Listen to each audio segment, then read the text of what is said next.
আল্লাহ ফেরেশতা পাঠায় দিলেন, পুত্র সন্তান না কন্যা সন্তান হবে তা লিখ, নেককার হবে না বদকার হবে তা লিখ, দুনিয়া যাওয়ার পর হায়াত কতদিন হবে, রিজিক কি পরিমাণ তা লিখ।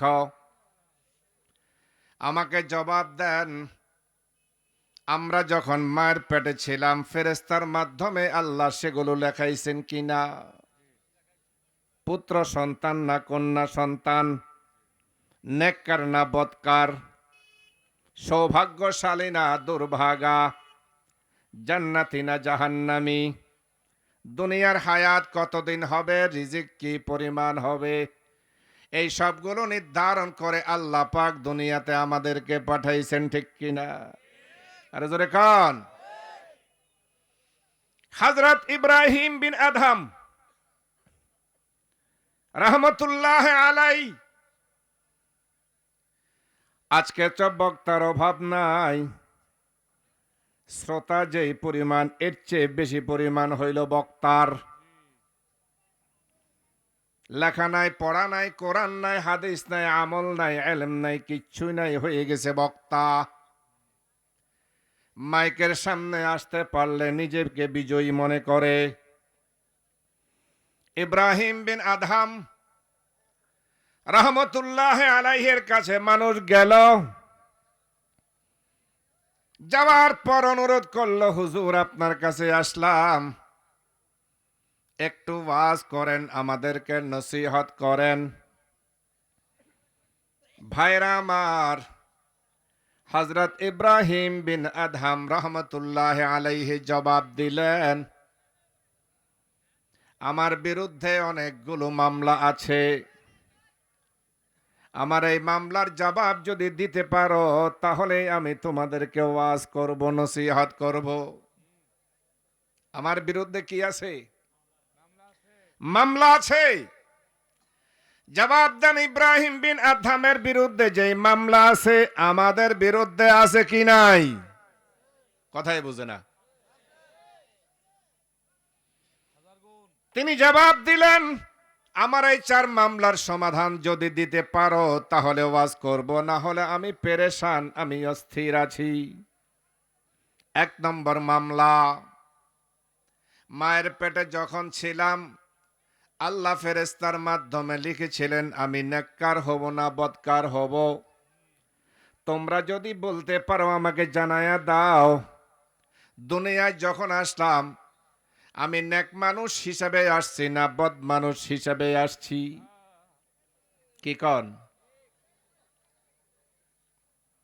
তোমরা যদি বলতে পারো নেক মানুষ হিসেবে আসছি তাহলেই আমি তোমাদেরকে নসিহত করব। আল্লাহু আকবার বলেন। না হলে আমি পেরেশানে আছি। নেককার হিসাবে যদি দুনিয়ায় না আসি, বদকার হিসাবে যদি দুনিয়ায় আসি, আমি বদকারের নসিহত তোমাদের কোনো কাজে লাগবে না। তারাও মানুষ ছিলেন। সবাই চুপ হয়ে গেল, এই মামলার জবাব নাই। ইব্রাহিম বিন আদহাম বললেন, আমার বিরুদ্ধে যদি আরেকটা মামলা, সেই মামলা হব আল্লাহ আমাকে দুনিয়ায় পাঠাইছেন, নির্ধারিত সময় দিয়ে দুনিয়ার থেকে আমাকে চলে আসতে হবে। যখন আমি দুনিয়ার থেকে যাব আমার মুখ দিয়ে কালিমা নসিব হবে কি হবে না সেটা আমার জানা নাই। যদি তোমরা বলতে পারো আমার জবান দিয়ে কালিমা নসিব হবে তাহলে আমি তোমাদেরকে নসিহত করব। আল্লাহু আকবার। সবাই পেরেশান হয়ে গেলেন, এই মামলার জবাব কি? দুনিয়াতে যেতে হবে, কালিমা নসিব হবে কি হবে না কারো জানা নাই। ইব্রাহিম বিন আদহাম জবাব দিলেন, আমার বিরুদ্ধে 3 নম্বর মামলা, হাসরের ময়দানে সকলকে একত্রিত করা হবে, জমা করা হবে, ঠিক কিনা? আমাকেও সেখানে জমা করা হবে।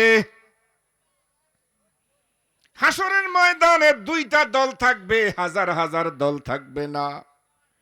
একটা দল হলো ঈমানদারের দল, আর একটা দল হলো বেঈমানের দল। আমার বিরুদ্ধে মামলা, হাসর ময়দানে ঈমানদারের দলের মধ্যে আমার নাম থাকবে নাকি বেঈমানের দলের মধ্যে আমার নাম থাকবে? তোমরা যদি আমাকে জবাব দিতে পারো গো, তাহলে আমি তোমাদের সাথে হাসি করতে পারি, খুশি করতে পারি, আনন্দ করতে পারি, নসিহত করতে পারি। 3 মামলার কথা শুনে উপস্থিত যারা ছিলেন হাসা দূরের কথা, চোখের পানি ছেড়ে দিলেন। মনে মনে ভাবলেন, এই মামলাগুলো ইব্রাহিম বিন আদহামের বিরুদ্ধে যেরকম আছে, আমাদের বিরুদ্ধে সেরকম আছে।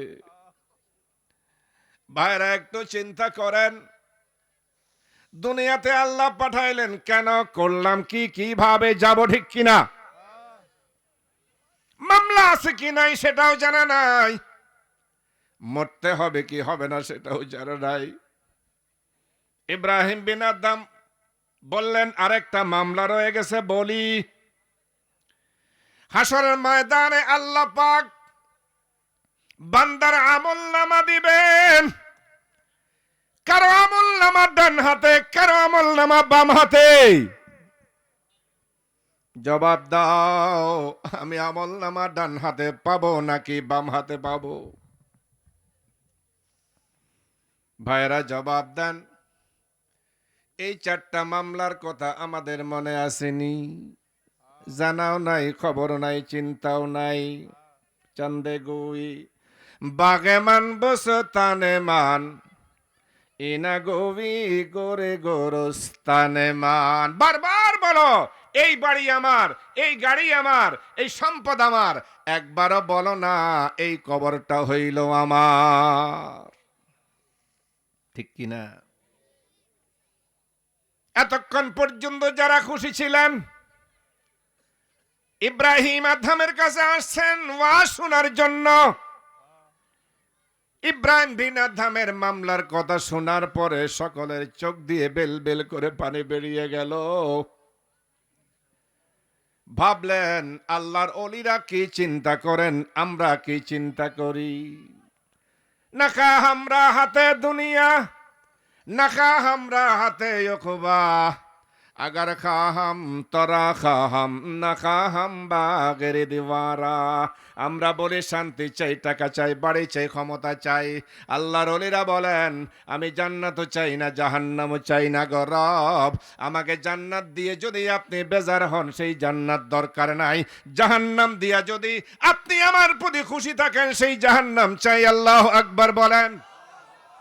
জান্নাত চাই না, জাহান্নাম চাই না, আমি চাই আমার রব আমার প্রতি রাজি হয়ে যাক। আল্লাহু আকবার।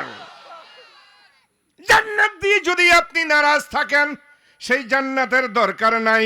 কোটি টাকার মালিক বানাইলেন, আপনি নারাজ হয়ে গেলেন। বাড়ির মালাইলেন, নারাজ হয়ে গেলেন। ক্ষমতা দিলেন, নারাজ হয়ে গেলেন। সেই বাড়ি গাড়ি আমার ক্ষমতার দরকার নাই। নাকা হামরা হাতে দুনিয়া, নাকা হামরা হাতে ইকবা, আগার খাহাম তারা খাহাম, নাকা হাম বাগের দ্বারা।